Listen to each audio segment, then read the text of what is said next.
किसी शायर का दिल बनके बरसती हैं बूंदे तुम पे। ওয়াও, চলে আসলো দরদ সিনেমার মুক্তি নিয়ে বিশাল আপডেট। আজকে বিকাল ৩টার দিকে সার্টিফিকেশন বোর্ডের সদস্যরা দরদ সিনেমাটি দেখবেন। এরপর অনন্য মামুন সাহেব রিলিজের ডেট আর গান রিলিজ কবে করবে সেগুলো জানিয়ে দিবে। এইবার দেখা যাক কি করে সে। কথা দিয়ে কথা রাখতে পারে না, যেটাই বলবে ভেবেচিন্তে বলা উচিত। দরদ সিনেমার ডেট কনফার্ম করেন, না হলে বারবার এরকম করলে মুভির হাইপ এমনিতেই পড়ে যাবে। দরদ সিনেমাটা নিয়ে ভক্তরা অনেক বেশি এক্সাইটেড, কেননা এই দরদ সিনেমাটি প্রথম প্যান ইন্ডিয়ান সিনেমা। এই সিনেমায় একসাথে জুটি বেঁধে কাজ করেছেন ঢাকাই সিনেমার মেগা স্টার শাকিব খান এবং বলিউড অভিনেত্রী সোনাল চৌহান।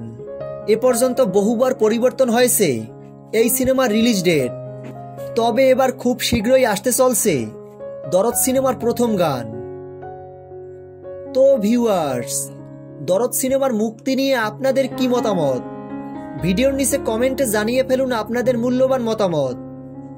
দরদ সিনেমার সকল আপডেট ভিডিও সবার আগে পেতে ভিডিওটিতে একটা লাইক দিয়ে আমাদের পাশে থাকুন। ধন্যবাদ।